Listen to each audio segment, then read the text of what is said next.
ಅನ್ನಭಾಗ್ಯ ಯೋಜನೆ ಇರ್ಬೋದು. ಇವತ್ತು ಏನಿಲ್ಲ ಅಂದ್ರೂ ನಮ್ಮ ರಾಜ್ಯದಲ್ಲಿ 5 ಕೋಟಿ ಜನರು ಫಲಾನುಭವಿಗಳು ಇವತ್ತು ಉಪಯೋಗ ಮಾಡ್ತಾ ಇದ್ದಾರೆ. ನಾವು ಯಾವ ಧರ್ಮ ನೋಡ್ತಾ ಇಲ್ಲ, ಯಾವ ಜಾತಿ ನೋಡ್ತಾ ಇಲ್ಲ, ಯಾರಿಗೆ ನಾವು ವೋಟ್ ಕೊಟ್ಟಿದ್ದೀರಿ ಅಂತ ಕೂಡ ನಾವು ನೋಡ್ತಾ ಇಲ್ಲ. ನೀವು ಕನ್ನಡಿಗರಿದ್ರೆ ನಿಮ್ಗೆ 5 ಗ್ಯಾರಂಟಿಗಳು ಸಿಗ್ತಾ ಇದೆ. ಇವ್ರೇನ್ ಮಾಡಿದ್ರು? ಇದೇ 5 ಗ್ಯಾರಂಟಿಗಳ ಬಗ್ಗೆ ರಾಜ್ಯದುದ್ದಕ್ಕೂ ಅಷ್ಟೇ ಅಲ್ಲ, ಕಾಶ್ಮೀರಿಂದ ಕನ್ಯಾಕುಮಾರಿ ತನಕ ಟೀಕೆ ಮಾಡ್ಕೊಂಡು ಹೋಗ್ತಾ ಇದ್ದಾರೆ. ನಾವು ನುಡಿದಂತೆ ನಡೀತಾ ಇದ್ದೀವಿ.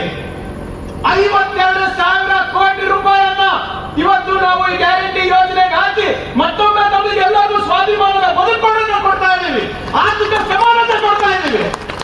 ಅದು ಇವ್ರಿಗೆ ಹೊಟ್ಟೆ ಕಿಚ್ಚು. ಪಾಪ ಮೋದಿ ಅವರಿಗೆ 10 ವರ್ಷದಲ್ಲಿ ಏನೂ ಮಾಡಿಲ್ಲ. ಈಗ ನಮ್ಮ ಪದಗಳನ್ನು ಕೂಡ ಕಡಿತಾ ಇದ್ದಾರೆ. ಮೋದಿ ಕಿ ಗ್ಯಾರಂಟಿ ಅಂತ, ಮೋದಿ ಕಿ ಗ್ಯಾರಂಟಿ, ಅದು ಪದನೂ ನಮ್ಮದೇ. ಮೋದಿ ಗ್ಯಾರಂಟಿ ಸುಳ್ಳು ಗ್ಯಾರಂಟಿನೇ ಅಪ್ಪ. ಮೋದಿ ಗ್ಯಾರಂಟಿ ಟಿವಿನಲ್ಲಿ, ಕಾಂಗ್ರೆಸ್ ಗ್ಯಾರಂಟಿ ನಿಮ್ ಕೈನಲ್ಲಿ.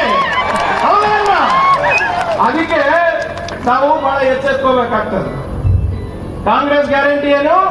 ಅಭಿವೃದ್ಧಿಯ ಗ್ಯಾರಂಟಿ, ಪ್ರಗತಿಯ ಗ್ಯಾರಂಟಿ ಕಾಂಗ್ರೆಸ್ ಗ್ಯಾರಂಟಿ, ಸಮೃದ್ಧಿಯ ಗ್ಯಾರಂಟಿ ಕಾಂಗ್ರೆಸ್ ಗ್ಯಾರಂಟಿ, ಆರ್ಥಿಕ ಸಮಾನತೆಯ ಗ್ಯಾರಂಟಿ ಕಾಂಗ್ರೆಸ್ ಗ್ಯಾರಂಟಿ, ಸಂವಿಧಾನ ಹಕ್ಕುಗಳನ್ನು ಕೊಡುವ ಯಾವ್ದಾದ್ರು ಸರ್ಕಾರ ಇದೆ ಅದು ಕಾಂಗ್ರೆಸ್ ಸರ್ಕಾರದ ಗ್ಯಾರಂಟಿ, ಸ್ವಾಭಿಮಾನದ ಬದುಕು ಕಾಂಗ್ರೆಸ್ ಗ್ಯಾರಂಟಿ. ನಿಮ್ ಗ್ಯಾರಂಟಿ ಏನಿದೆ? ಮೋದಿ ಗ್ಯಾರಂಟಿ ಅಂತ. ಯಾವ್ದು ಮೋದಿ ಗ್ಯಾರಂಟಿ ಅಪ್ಪ? ಯಾವ್ದಾಗಿದೆ ಹೇಳಿ? ಅಜಯ್ ಅವರು ಬಹಳ ಸವಿಸ್ತಾರವಾಗಿ ಮಾತಾಡಿದ್ದಾರೆ, ಅದ್ರ ಬಗ್ಗೆ ಹೆಚ್ಚು ಚರ್ಚೆ ಮಾಡ್ಲಿಕ್ಕೆ ಹೋಗೋದಿಲ್ಲ. ಮೋದಿಯವರ ಗ್ಯಾರಂಟಿ ಏನ್ ಗೊತ್ತಾ? ನಿರುದ್ಯೋಗದ ಗ್ಯಾರಂಟಿ ಮೋದಿ ಗ್ಯಾರಂಟಿ, ರೈತರ ಆತ್ಮಹತ್ಯೆ ಮೋದಿ ಗ್ಯಾರಂಟಿ, ಕೋಮ ಗಲಭೆಗಳು ಮೋದಿಯ ಗ್ಯಾರಂಟಿ, ಆರ್ಥಿಕ ಅಸಮಾನತೆ ಮೋದಿಯ ಗ್ಯಾರಂಟಿ, ಬೆಲೆ ಏರಿಕೆ ಮೋದಿಯ ಗ್ಯಾರಂಟಿ. ನಿಮ್ಗೆ ಕಾಂಗ್ರೆಸ್ ಗ್ಯಾರಂಟಿ ಬೇಕಾ, ಬಿಜೆಪಿ ಗ್ಯಾರಂಟಿ ಬೇಕಾ ಅಂತ ಜನರ ಹತ್ರನೇ ತಾವೆಲ್ಲ ಹೋಗ್ಬೇಕಾಗಿದೆ. ನಮ್ಮ ಕಾರ್ಯಕರ್ತರಲ್ಲಿ ನನ್ ಒಂದೇ ಮನವಿ, ಹೋದ ಬಾರಿ ಖರ್ಗೆ ಸಾಹೇಬ್ ಕಳ್ಕೊಂಡು ಬರೀ ನಾವು ಒಂದು ಶಕ್ತಿಯನ್ನ ನಾವು ಕಳ್ಕೊಂಡಿಲ್ಲ, ನಾವು ನಮ್ಮ ಭವಿಷ್ಯವನ್ನ ಕಳ್ಕೊಂಡಿದ್ದೀವಿ. ಕಲಬುರಗಿಯ ಭವಿಷ್ಯವನ್ನ ಕಳ್ಕೊಂಡಿದ್ದೀವಿ, ನಮ್ಮ ಯುವಕರ ಭವಿಷ್ಯವನ್ನ ಕಳ್ಕೊಂಡಿದ್ದೀವಿ. ಮತ್ತೊಮ್ಮೆ ಹಾಗಾಗದ್ ಬೇಡ. ನಾನು ಕೈ ಜೋಡಿಸಿ ಕೇಳ್ಕೊತಾ ಇದ್ದೀನಿ ನಮ್ಮ ಕಾರ್ಯಕರ್ತರಲ್ಲಿ, ಬರೇ 30 ದಿನ ನಮ್ಮೆಲ್ಲರಿಗೂ ತಮ್ಮ ಸಮಯ ಕೊಡಿ, ತಮ್ಮ ಶ್ರಮ ಕೊಡಿ, ತಮ್ಮ ಸಹಕಾರ ಇರಲಿ, ತಮ್ಮ ಸಹನೆ ನಮ್ಮ ಮೇಲಿರಲಿ. ಖಂಡಿತವಾಗೂ ಮತ್ತೊಮ್ಮೆ ಕಾಂಗ್ರೆಸ್ ಬಂದೇ ಬರುತ್ತೆ, ಇಲ್ಲಿ ಪ್ರಗತಿ ಮತ್ತೆ ಹಾಗೆ ಆಗುತ್ತೆ. ಅದಕ್ಕೆ ರಾಧಾಕೃಷ್ಣ ಅವರಿಗೆ ನಾವೆಲ್ಲರೂ ಸೇರಿ ನಿಲ್ಲಿಸಿದ್ದೀವಿ. ಖರ್ಗೆ ಸರ್ ಲೋಕಸಭೆಯಲ್ಲಿ ಯಾರಿರ್ತಾರೆ? BR ಪಾಟೀಲ್, ಪ್ರಕಾಶ್ ಅವರು, MY ಪಾಟೀಲ್ ಅವರು, ಕೃಷ್ಣಾಪುರ್ ಸಾಹೇಬರು, ಕನೀಶ್ ಫಾತಿಮಾ, 3 ಗ್ಯಾರಂಟಿ ಅವರು, ಅಜಯ್ ಸಿಂಗ್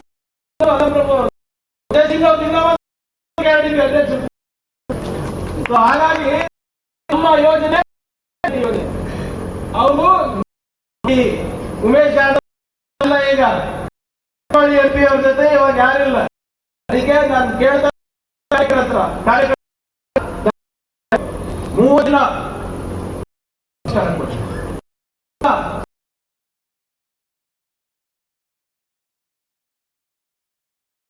ನಾವು ಕೊಡ್ಲಿಕ್ಕೆ ತಯಾರಿದ್ದೇವೆ. ಅಲ್ಲಿ 18,000 ಕೋಟಿ ರೂಪಾಯಿ ಬರಬೇಕು. ಯಾರಿಗೋಸ್ಕರ? ರೈತರಿಗೋಸ್ಕರ. ಯಾರಿಗೋಸ್ಕರ? ಕಾರ್ಮಿಕರಿಗೋಸ್ಕರ, ಶ್ರಮಿಕರಿಗೋಸ್ಕರ, ಬಡವರಿಗೋಸ್ಕರ. ಆದ್ರೆ ಅದ್ರ ಬಗ್ಗೆ ಉಮೇಶ್ ಯಾದವ್ ಅವರು ಮಾತಾಡೋದಿಲ್ಲ. 18,000 ಕೋಟಿ ರೂಪಾಯಿ ಏನು ಕೇಂದ್ರ ಸರ್ಕಾರದಿಂದ ನಮ್ಗೆ ಬರಬೇಕು, ಅದ್ರ ಬಗ್ಗೆ ಮಾತಾಡಿ ಅಂದ್ರೆ ಕಾನೂನು ಸುವ್ಯವಸ್ಥೆ ಸರಿ ಇಲ್ಲ ಅಂತೆ ಕಲಬುರಗಿನಲ್ಲಿ. ಕಾನೂನು ಸುವ್ಯವಸ್ಥೆ ಯಾಕೆ ಸರಿ ಇಲ್ಲ ಹೇಳಿ? ಇವ್ರು ಕೆಲಸ ಮಾಡಿಲ್ಲ, ಬಿಜೆಪಿಯವರೇ ಅವರಿಗೆ ಮುಂದೆ ಹಾಕ್ತಾ ಇದ್ದಾರೆ ಕೆಲಸ ಆಗಿಲ್ಲ ಅಂತ. ಅದು ಕಾನೂನು ಸುವ್ಯವಸ್ಥೆ ಸರಿ ಆಗ್ತದೆ. ಒಂದು ಕ್ಲಬ್ ನಡೀತಾ ಇಲ್ಲ ಇವತ್ತು, ಒಂದು ಮಟ್ಟ ನಡೀತಾ ಇಲ್ಲ ಇವತ್ತು, ಒಂದು ಜೂಜಿನ ಅಡ್ಡ ನಡೀತಾ ಇಲ್ಲ ಇವತ್ತು. ಅದು ಕೊಟ್ಟ ಇವರಿಗೆ. ಹಿಂದಿನ ಸರ್ಕಾರದಲ್ಲಿ ಇವ್ರ ಅಧಿಕಾರಿಗಳು ಹೋಗ್ಬಿಟ್ಟು ರೌಡಿ ಶೀಟರ್ಸ್ ಮನೆಯಲ್ಲಿ ಊಟ ಮಾಡ್ತಾ ಇದ್ರು.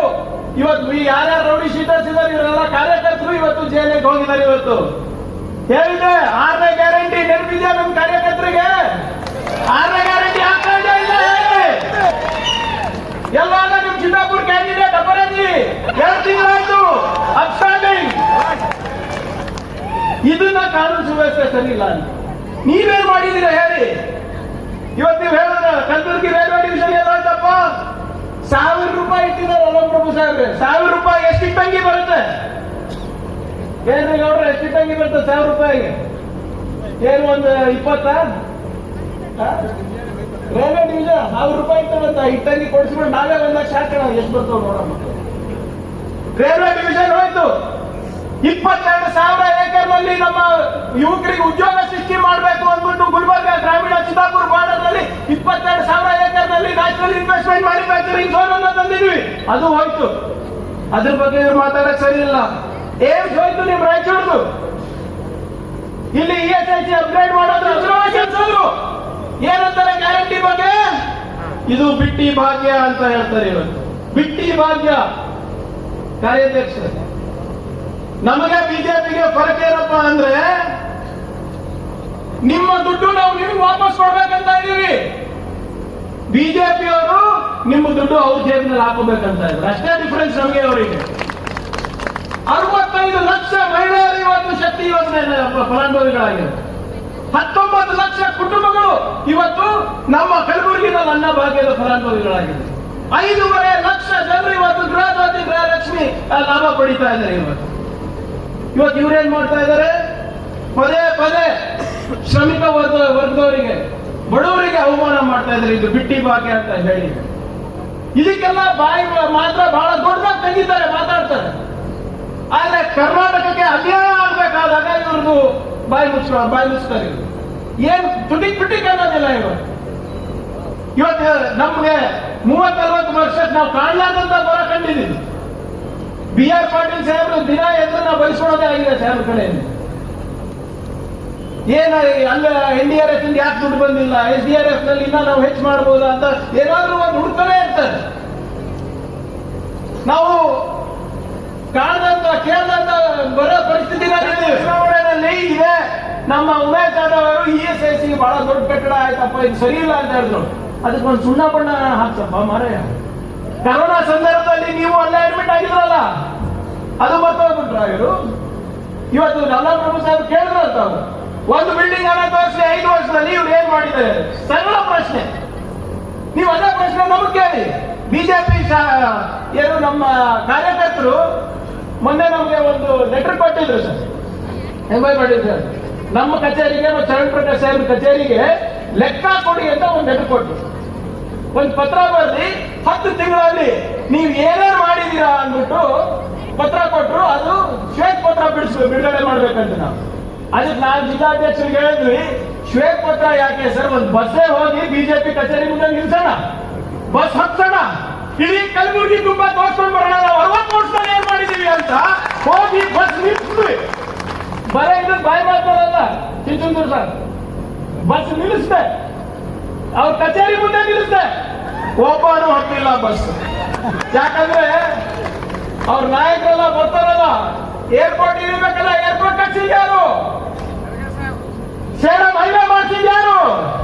ಕಾಂಗ್ರೆಸ್. ESIC ಪಾಸ್ ಆಗ್ಬೇಕು, ESIC ಮಾಡ್ತಿದ್ಯಾರು? ಖರ್ಗೆ ಸರ್. ಜಿಮ್ಸ್ ಪಾಸ್ ಆಗ್ಬೇಕಲ್ಲ, ಕಚೇರಿ ಹೋಗ್ಬೇಕಾದ್ರೆ ಜಿಮ್ಸ್ ಮಾಡ್ತಿದ್ಯಾರು? ಕಿದ್ವಾಲ್ ಮಾಡ್ತಿದ್ಯಾರು? ಜಯದೇವ ಹಾಸ್ಪಿಟಲ್ ಮಾಡ್ತಿದ್ಯಾರು? SP ಕಚೇರಿ ಮಾಡ್ತಿದ್ಯಾರು? ನಿಮ್ ಕಾರ್ಪೊರೇಷನ್ ಕಟ್ಸಿದ್ಯಾರು? ಇಷ್ಟೆಲ್ಲ ಮಾಡಿದ್ದಾರೆ. ಕೇಳ್ತಾರಲ್ಲ, ಪ್ರಿಯಾಂಕ್ ಏನ್ ಮಾಡಿದ್ರೆ ಬಂದ್ ನೋಡಪ್ಪ, ಇದೇ ಬಿಲ್ಡಿಂಗ್ ಅದ ನಾನೇ ಮಾಡ್ತೀನಿ. ಏನಾದ್ರು ಅನುಮಾನ ಇದ್ರೆ ರಾಜಾಪುರಕ್ಕೆ ಕೊಡೋತೀನಿ, ಬರ್ರಿ ಅಲ್ಲಿ ತೋರಿಸ್ತೀನಿ ನಾವು ಹೆಂಗೆ ಎಷ್ಟು ದೊಡ್ಡ ಇದು ಮಾಡ್ತೀವಿ. ನಮ್ಮ ಮಲೇಶಿ ಕಾನ್ಸ್ಟಿಟ್ಯೂನ್ಸಿನಲ್ಲಿ ನಾವು ಹೋಗಿ ಬರ್ರಿ, ನಾವು ಸೋಷಿಯಲ್ ವೆಲ್ಫೇರ್ ಮಿನಿಸ್ಟರ್ ಇದ್ದಾಗ ಮುರಾರ್ಜಿ ದೇಸಾಯಿ ಮಾಡಿದ್ವಿ. ಲ್ಯಾಂಡ್ ಕೂಡ ನಾವೇ ಖರೀದಿ ಮಾಡಿದ್ವಿ. ಗುಲ್ಬರ್ಗ ಗ್ರಾಮೀಣ ಕೊಟ್ವಿ, ಚಿಂಚೋಳಿ ಕೊಟ್ವಿ. ನೀವೇನ್ ಮಾಡಿದೀರಪ್ಪ ಇವತ್ತು? 5 ಓನ್ಲಿ 5 ಕಾಂಟ್ರಿಬ್ಯೂಷನ್ಸ್ ನೀವು ಹೇಳ್ದಂಗಾಗುತ್ತೆ. 5 ದಿನಗಳಲ್ಲಿ ಎಲ್ಲರೂ ಸೇರಿ ಒಮ್ಮತದಿಂದ ರಾಧಾಕೃಷ್ಣ ಅವರು ನಾವೆಲ್ಲರೂ ಪ್ರಾಮಾಣಿಕ